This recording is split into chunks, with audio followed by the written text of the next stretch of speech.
TTADC के आगामी चुनावों से पहले बीजेपी ने त्रिपुरा में एक नई राजनीतिक हलचल को पैदा कर दी है। राज्य मुख्यालय में अपने उम्मीदवारों की सूची घोषित करने की तुरंत बाद पार्टी ने यह साफ कर दिया है कि वह सभी 28 सीटों पर अकेले चुनाव लड़ने वाले हैं।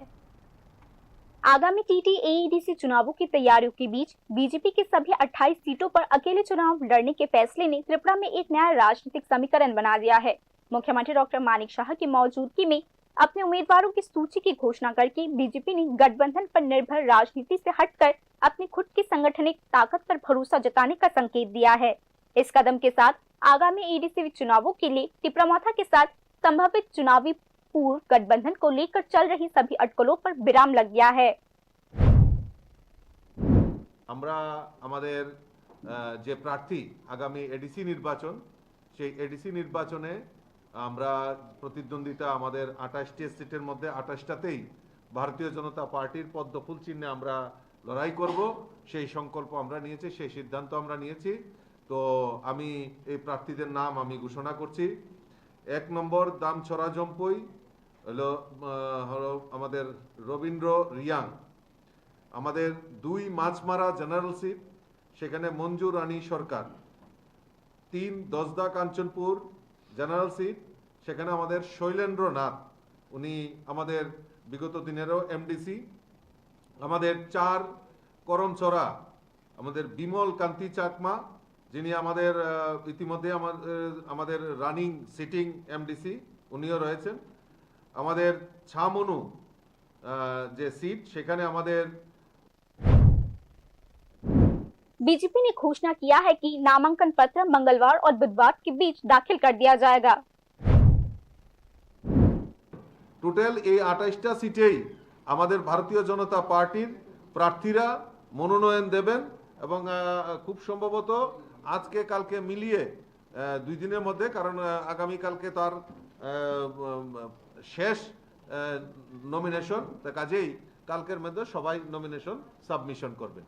এবং আমার দৃঢ় বিশ্বাস যে আমরা আগামী দিন আমাদের ভারতীয় জনতা পার্টির মোদিজির যে সংকল্প যে বিকশিত ভারত আর বিকশিত ত্রিপুরা, সেই সংকল্পকে পাথেয় করে আমি আপনাদের মাধ্যমে সমস্ত যারা আমাদের এই এডিসি নির্বাচনে ভোটার, আমি তাদের কাছে করজোরে আপিল রাখবো যে আমাদের এই রাজ্যকে বিকশিত করার জন্য এই রাজ্যের মুখ্যমন্ত্রীর যে সংকল্প এক ত্রিপুরা শ্রেষ্ঠ ত্রিপুরা, এই এক ত্রিপুরা শ্রেষ্ঠ ত্রিপুরা গড়ার লক্ষ্যে আপনারা আমাদের প্রার্থীদেরকে পদ্ম চিহ্নে ভোট দিয়ে বিপুল ভোটে জয়যুক্ত করবেন এবং আগামী দিন একটা স্বচ্ছ এডিসি প্রশাসন নির্বাচনের জন্য আপনাদের মাধ্যমে। टिप्रामाथा ने जनजाति बहुल क्षेत्रों में खुद को एक मजबूत क्षेत्रीय ताकत के रूप में स्थापित किया है। इस पृष्ठभूमि में बीजेपी के अकेले चुनाव लड़ने के फैसले को एक सीधे राजनीतिक चुनौती के तौर पर देखा जा रहा है। इस कदम को वोटों की गिनती पर आधारित एक राजनीतिक दाव के रूप में भी समझा जा रहा है। विश्लेषकों के अनुसार बीजेपी का मुख्य उद्देश्य विपक्षी वोटों को एकजुट होने से रोकना है। यदि टिप्रामाथा कांग्रेस या वाम मोर्चा के बीच कोई व्यापक समझौता नहीं होता तो वोटों के बंटवारे से बीजेपी को कम वोट शेयर होने के बावजूद सीटें जीतने का अवसर मिल सकती है। यह रणनीति विशेष रूप से कई कोनों वाले चुनावी मुकाबले की स्थिति में काफी असरदार साबित हो सकती है। 2021 के एडीसी चुनावों में बीजेपी के प्रदर्शन ने इस फैसले को तय करने में अहम भूमिका निभाई है। सिर्फ 11 सीटों पर चुनाव लड़कर उनमें से 9 सीटें जीतकर पार्टी में आत्मविश्वास बढ़ गया है। हालांकि उस समय के राजनीतिक माहौल और मौजूदा हालात के बीच का फर्क बिल्कुल भी मामूली नहीं है। पिछले कुछ सालों में टिप्रामाथा ने अपने संगठनात्मक पहुंच और जनता के समर्थन दोनों में काफी बढ़ोतरी हासिल की है, एक ऐसे पहलू जो बीजेपी के लिए एक बड़ी चुनौती बन सकती है।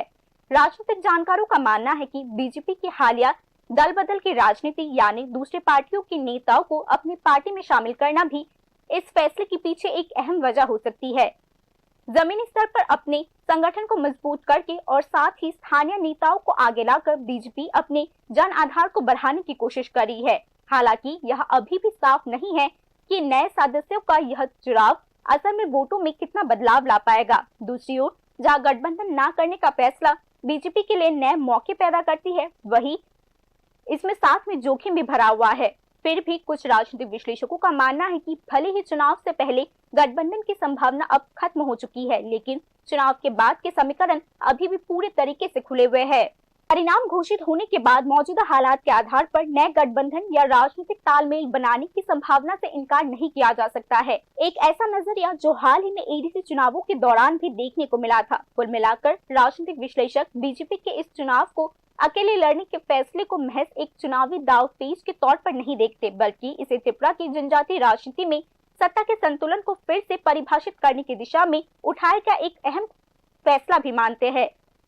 हमें कुछ और दिनों का इंतजार करना होगा ताकि यह देखा जा सके कि असली चुनावी जंग में यह रणनीति कितना असरदार साबित होती है और आखिरकार सत्ता का समीकरण किस दिशा में झुकता है।